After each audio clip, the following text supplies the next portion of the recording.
saja kita masuk ke materi pertama.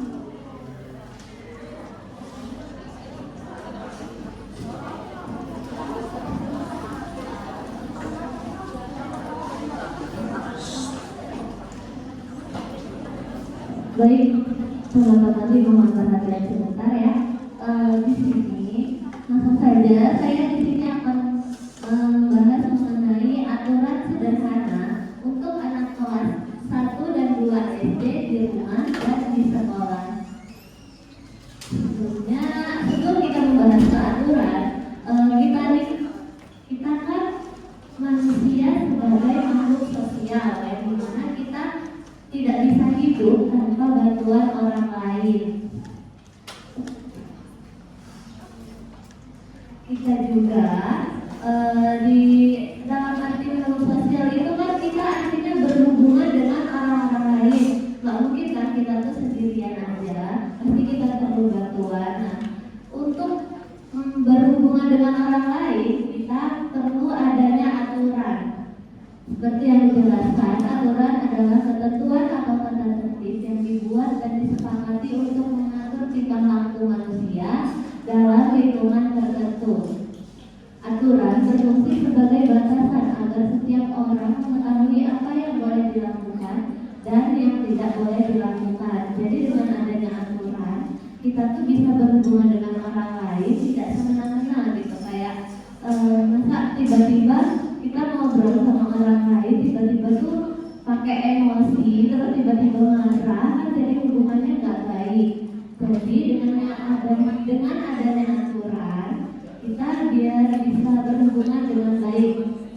Nah, dengan adanya aturan, kehidupan bersama dapat berjalan dengan tertib, teratur dan damai. Seperti yang dikatakan Muhammad Syahri pada tahun dalam jurnalnya 2022. Selanjutnya, dalam materi ini terdapat Quran surat Al-Anfal ayat 46 yang berbunyi, Bismillahirrahmanirrahim. Wa ati'u wa rasulahu wa la tanaza'u fatafshalu wa tadhhaba rizqukum fasbiru innallaha ma'as sholihin. Yang artinya, taatilah Allah dan Rasulnya, janganlah kamu berbantah-bantahan yang menyebabkan kamu menjadi gentar dan kekuatanmu hilang, serta bersabarlah, sesungguhnya Allah bersama orang-orang yang sabar. Nah, di dalam ayat tersebut terdapat perintah Allah bahwa kita sebagai umat muslim harus menaati apa yang telah diperintahkan oleh Allah dan mengikuti sunnah-sunnah Rasulnya. Kemudian di dalamnya itu terdapat larangan agar kita tidak berselisih supaya tidak terlihat lemah di depan makhluk lainnya. Dan dari ayat tersebut juga mengajarkan bahwa kita tuh harus sabar dalam menghadapi ujian. Nah, dari ayat tersebut terdapat 3 poin utama yang bisa kita ambil, bahwa perlunya kita tuh taat dan patuh terhadap Allah dan juga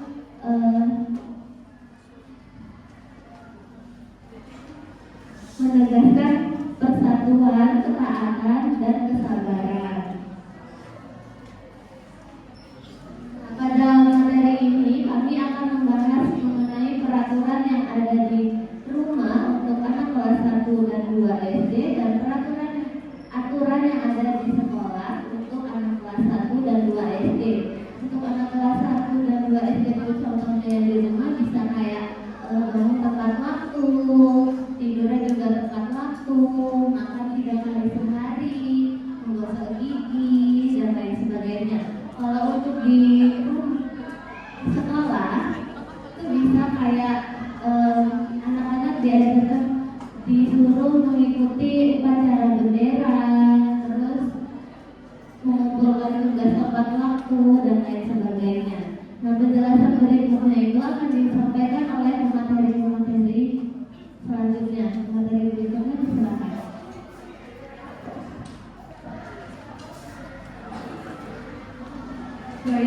selanjutnya adalah contoh aturan untuk anak kelas 1 SD, yaitu rumah adalah tempat tinggal seorang dan keluarganya untuk singgah dan beristirahat. Oleh karena itu, di dalam rumah itu sendiri diperlukan aturan yang dapat diakomodasi kebutuhan penghuninya. Aturan ini dibuat untuk menciptakan lingkungan keluarga yang aman, nyaman, dan teratur. Yang pertama ada tidur dan bangun tepat waktu. Anak itu biasanya tidur pukul 6, tidur pukul 9 malam dan juga bangun itu pukul 6 untuk berangkat sekolah. Tidur yang tepat waktu akan membantu meningkatkan konsentrasi, menjaga imunitas, dan kondisi emosionalnya. Tidak terganggu, mereka juga tidak akan kesiangan untuk berangkat ke sekolah. Jadi dia memiliki waktu untuk menyiapkan keperluannya untuk pergi ke sekolah. Dan yang kedua adalah mandi 2 kali sehari. Mandi yang tepat yaitu 2 kali sehari. Yang pertama pada pagi hari pukul 6:30, yaitu kira-kira sebelum berangkat sekolah, dan pada sore hari yaitu pukul 4 sore. Mandi mampu mencegah anak terhadap penyakit antara lain gatal-gatal dan infeksi kulit. Mandi mampu menghilangkan debu saat anak setelah bermain, kan banyak debu itu. Dan yang ketiga, menggosok gigi. Waktu yang tepat untuk anak menggosok gigi yaitu saat mereka mandi dan sebelum tidur. Pastikan anak menggunakan pasta gigi khusus agar gigi mereka tidak terluka, dan juga menggunakan sikat gigi yang lembut. Nah, gosok gigi ini menghilangkan kuman dan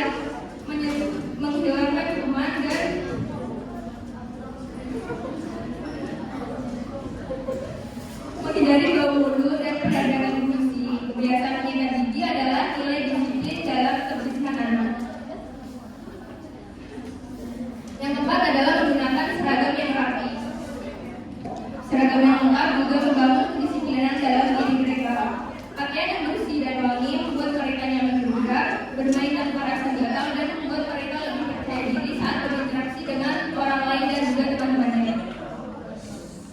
Jadi nanti kalau kita sedang menjadi seorang ibu ataupun guru, kan kita ataupun adik kita ya, jangan salah melihat jadwal, karena nanti dia bisa salah seragam dan nantinya malu dan berdampak pada mentalnya, karena pasti teman-temannya akan memunculkan dan mengejek, kenapa seragam kok beda gitu.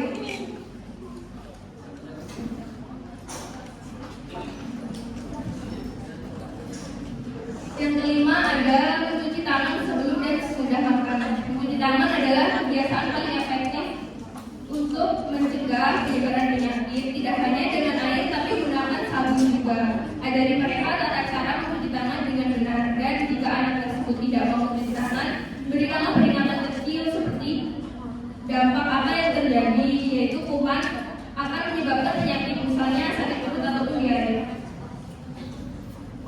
Yang keenam adalah makan 3 kali sehari. Waktu yang tepat untuk anak makan yang pertama pukul 6.40 sampai 7 pagi sebelum berangkat ke sekolah. Yang kedua adalah pukul 12 sampai 1 siang, biasanya makan siangnya, dan yang ketiga pukul 6 sampai 7 malam atau makan malam, yang diselesaikan 1,5 atau 2 jam sebelum tidur supaya makanan tersebut tercerna dengan baik.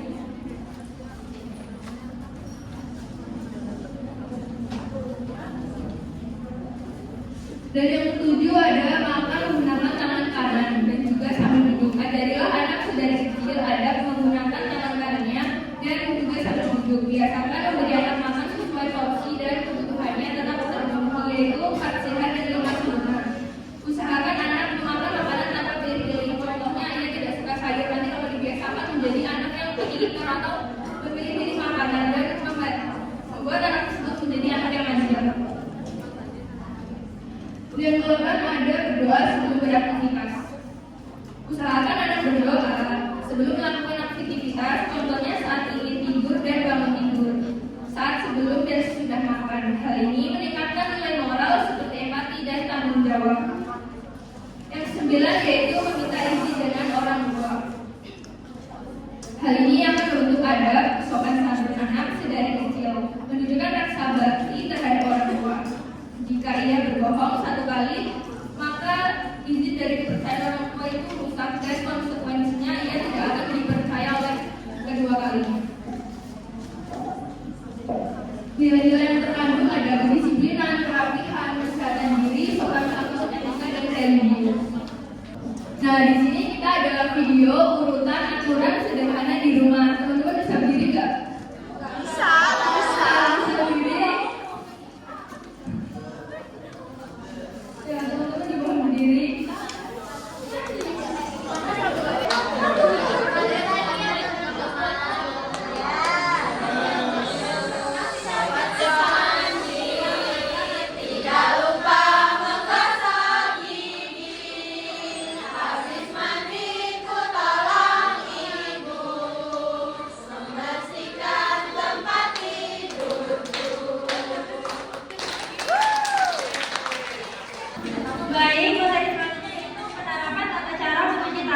menyebabkan banyak penyakit.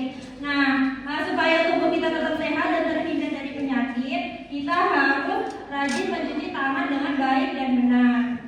Dan kapan sih kita harus mencuci tangan? Kita tidak perlu mencuci tangan itu setiap menit dan setiap waktu, tetapi kita harus mencuci tangan pada saat kita melakukan seperti tadi memegang benda sebelum makan dan sesudah makan kita harus mencuci tangan. Setelah dari toilet kita harus mencuci tangan. Setelah bermain di luar dan di sekolah kita juga harus mencuci tangan. Baik, di sini kan ada video tata cara mencuci tangan. Selanjutnya yaitu ada contoh aturan untuk anak kelas 1 di SD, yaitu di sekolah. Kita semua tahu sekolah adalah tempat kita belajar, bermain, bertemu teman, serta guru. Agar suasana sekolah lebih nyaman dan tertib, kita harus mematuhi aturan yang berlaku. Aturan sekolah membantu kita belajar menjadi anak yang disiplin, sopan, dan tanggung jawab. Nah, di sini ada 5, yaitu yang pertama, datang sebelum bel masuk. Nah, jadi kita harus datang ke sekolah lebih awal sebelum bel berbunyi. Nah, kalau kita datang tepat waktu, kita bisa mempersiapkan buku dan pelajaran, dan bisa membersihkan meja, dan juga tidak terburu-buru masuk kelas. Datang terlambat juga bisa membuat kita terlambat, ketinggalan mata pelajaran, dan mengganggu teman-teman yang sedang belajar. Jadi anak yang disiplin waktu pasti datang lebih awal dan siap belajar. Dan yang kedua yaitu berdoa sebelum dan sesudah belajar. Berdoa adalah tanda bahwa kita bersyukur dan memohon pertolongan kepada Tuhan supaya belajar kita lancar. Sebelum pelajaran dimulai, kita berdoa agar diberi kemudahan memahami pelajaran. Dan sesudah belajar juga kita diminta untuk membaca doa dan berterima kasih karena sudah diberi ilmu dan kesehatan. Dan yang ketiga itu mendengarkan guru saat menjelaskan.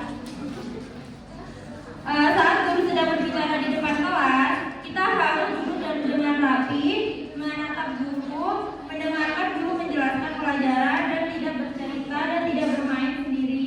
Dan yang keempat itu mengikuti upacara bendera. Jadi setiap hari Senin itu kan di sekolah kita kan ada yang mengadakan upacara kenaikan bendera. Nah, kita itu harus mengikuti dengan tertib. Dan setelah itu yang kelima meminta izin saat keluar kelas.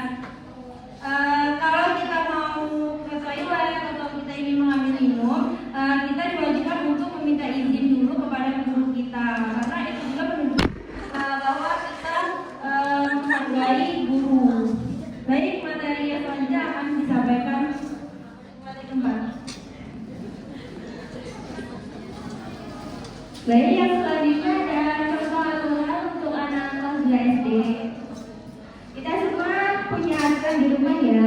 Aturan itu dibuat supaya kita terbiasa hidup tertib, bertanggung jawab, dan menghormati orang lain. Yang pertama itu adalah membereskan tempat tidur. Setelah bangun tidur, kita harus merapikan tempat tidur kita sendiri.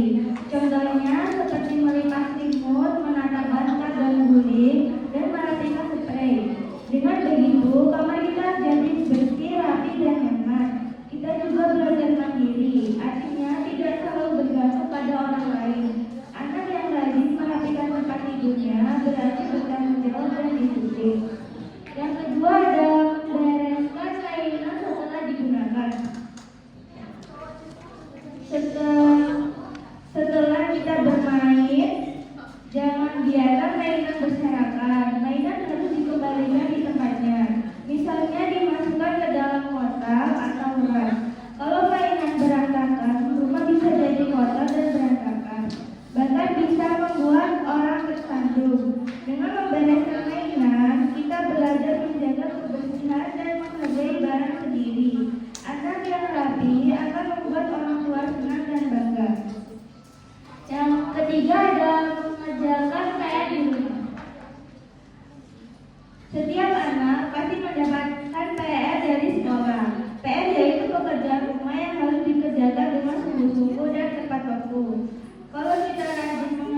Berbicara sopan artinya kita menggunakan yang baik dan lembut. Contohnya, tolong Bu, boleh saya minta ambilkan minum? Terima kasih. Dan maaf apabila melakukan kesalahan. Kita tidak boleh berbicara kasar, membentak, atau memotong pembicaraan orang tua. Kalau kita bicara sopan, keluarga akan merasa senang, dihargai, dan disayangi. Dan yang kelima ada meminta izin kepada orang tua. Kalau minta izin pergi berangkat sekolah atau bermain, kita harus meminta izin dulu kepada ayah atau ibu. Tujuannya supaya orang tua kita tahu kita sudah di mana dan sedang apa. Contoh, Bu, bolehkah saya main ke rumah Dinda sebentar? Dengan meminta izin berarti kita menghormati orang tua dan belajar disiplin. Dan yang terakhir ada membatasi penggunaan gadget. Nah, zaman sekarang kan banyak ya. Sekarang kan anak-anak Gen Alpha tuh pada lebih ke gadget kan daripada main-main di luar. Jadi itu kita ada cara mengatasinya itu. Bermain gadget memang menyenangkan, seperti bermain game. Tetapi jika terlalu lama bisa tidak baik untuk tubuh dan pikiran tumbuh kembang anak. Membatasi bermain gadget artinya mengatur waktu supaya hidup. Nilai-nilai yang terkandung ada tanggung jawab, disiplin, etika sosial, dan sopan santun.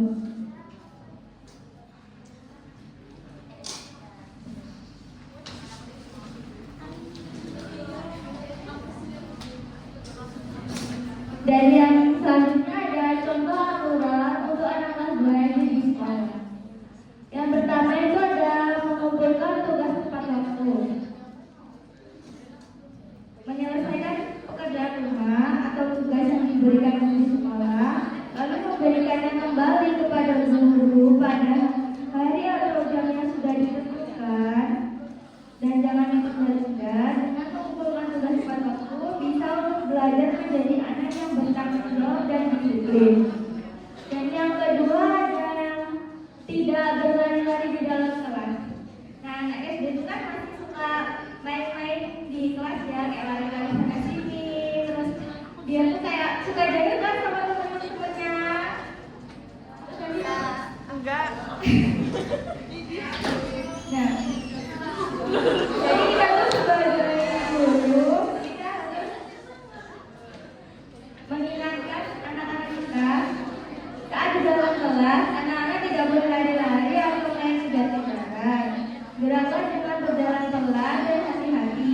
Kelas adalah tempat untuk belajar, bukan tempat bermain. Kalau berlari-lari bisa menyebabkan terpeleset atau menabrak teman yang sedang membawa pensil atau buku. Ini untuk keselamatan anak-anak di kelas. Dan yang ketiga adalah bergantian berbicara saat diskusi atau bertanya. Jika punya ide dan ingin menjawab pertanyaan atau mau bertanya sesuatu, angkat tangan dulu.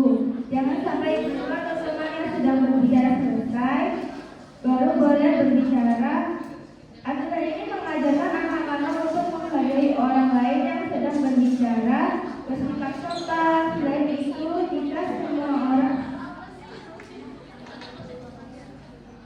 berbicara bersamaan, kelas akan menjadi berisik sekali dan tidak ada yang bisa mengerti apa yang diucapkan. Yang keempat ada meminjam barang teman dengan izin terlebih dahulu. Jadi kalau misalnya kita mau minjem barang sesuatu itu kan biasanya kita harus izin dulu kan sama yang punya.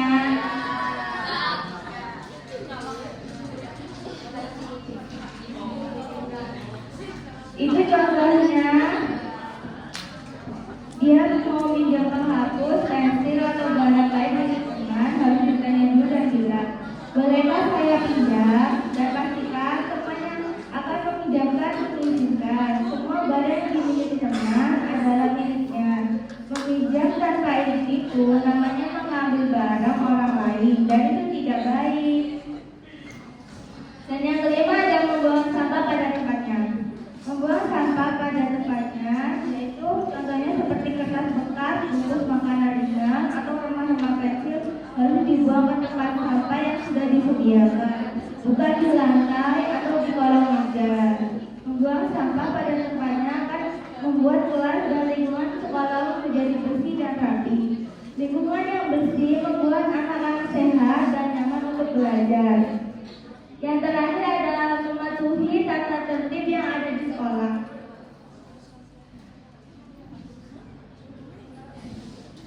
Aturan besar artinya harus mengikuti semua aturan lain yang sudah dibuat oleh sekolah, seperti memakai seragam, datang tidak terlambat atau tidak membawa mainan berbahaya. Semua aturan di sekolah dibuat agar sekolah menjadi tempat yang aman, tertib dan menyenangkan untuk belajar. Dengan mematuhi semua aturan, anak-anak sama saja sudah membantu sekolah menjadi tempat yang baik untuk semua orang. Nilai-nilai yang terkandung ada tanggung jawab, kedisiplinan, etika sosial, dan komunikasi. Materi selanjutnya yang akan disampaikan oleh Kak Haji. Baik, tadi kan sudah dijelasin ini contoh aturan yang ada buat kelas 1 dan kelas 2. Dan selanjutnya saya membahas tentang tujuan adanya aturan sederhana. Yang pertama itu di rumah, membentuk karakter disiplin dan tanggung jawab pada anak. Kenapa? Karena sikap dan perilaku seorang anak itu untuk melaksanakan tugas dan kewajibannya itu harusnya dilakukan melalui sadar diri dia sendiri. Contohnya juga merapikan mainan setiap bermain, tidak membuang sampah sembarangan itu merupakan langkah kecil untuk melatih dan membentuk karakter tanggung jawab serta disiplin terhadap tugasnya sendiri. Selanjutnya yaitu melatih keterampilan mandiri. Menurut Septiani Rahim R 2024 ada beberapa aspek karakter mandiri, yaitu seperti mandiri fisik yang melibatkan seorang anak dalam melakukan aktivitas tanpa bantuan orang lain, yaitu seperti mencuci tangan dan merapikan mainannya setelah bermain. Dan selanjutnya ada memupuk kerukunan keluarga. Aturan dalam keluarga dibuat untuk kebaikan bersama agar hidup menjadi tertib dan teratur, sehingga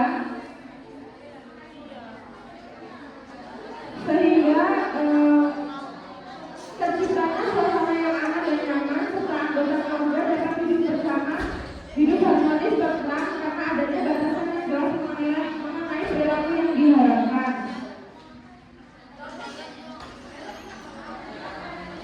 Pengalaman semuanya adalah di rumah dapat membantu anak menyesuaikan diri dengan aturan sosial di luar rumah seperti sekolah dan masyarakat. Dan ada yang di sekolah, yang pertama yaitu menciptakan lingkungan yang positif. Tolong caranya.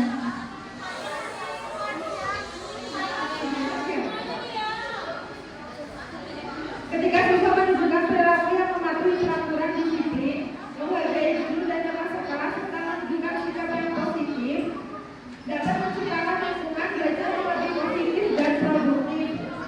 Kalau semisal dia tidak mematuhi peraturan yang ada di sekolah, tidak mematuhi guru dan suka berisik di kelas itu menyebabkan negatifnya juga, menyebabkan lingkungan belajarnya itu negatif. Karena apa? Bisa nggak kondusif dan siswa itu menjadi tidak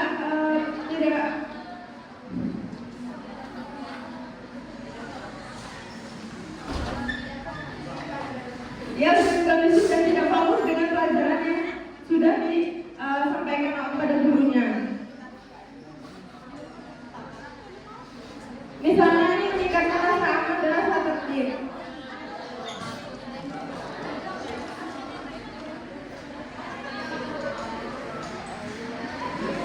Selanjutnya ada menunjukkan sikap disiplin dan tanggung jawab. Disiplin mencakup banyak hal termasuk waktu, datang ke sekolah dan menyelesaikan tugas tepat waktu. Dengan adanya tata tertib, siswa terbiasa dengan aturan dan tanggung jawab.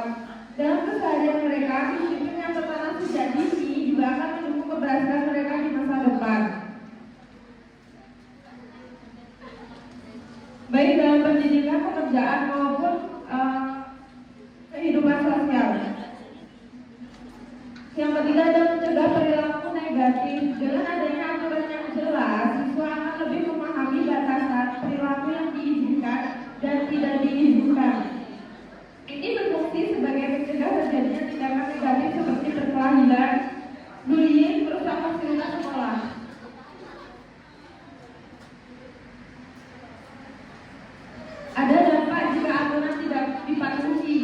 yaitu ada gangguan proses belajar. Pola asuh kan merupakan indikator utama yang menentukan perkembangan anak harus mendapatkan pendampingan yang baik dari orang tua. Keluarga adalah pendidikan pertama bagi anak, maka dari itu sangat berpengaruh sekali terhadap perkembangan anak. Rata-rata permasalahan dalam aspek psikologi emosional, mental, dan perilaku itu sendiri disebabkan oleh pola asuh yang diterima anak dalam lingkungan keluarga. Nah, maka dari itulah dampak yang dialami anak jika kurang pendidikan dari orang tua. Ketika anak tidak mematuhi aturan seperti datang terlambat atau mengobrol saat pelajaran berlangsung, proses belajar mengajar akan terganggu. Anak yang terlambat bisa kehilangan materi pembelajaran dan ketidakdisiplinan ini mengalihkan perhatian guru dan mengganggu konsentrasinya. Ketidakpatuhan terhadap aturan menyebabkan suasana kelas menjadi tidak nyaman. Misal anak tidak merawat fasilitas meja dan kursi, itu mengurangi kenyamanan para siswa. Karena meja dan kursinya rusak, dia duduk gak bisa nyaman. Tidak mematuhi dapat konsekuensi yang bersifat edukatif serta memetakan tugas tambahan.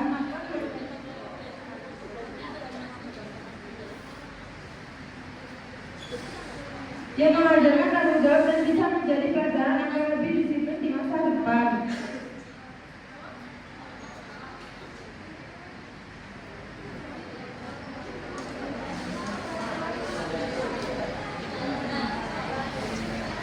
Yang selanjutnya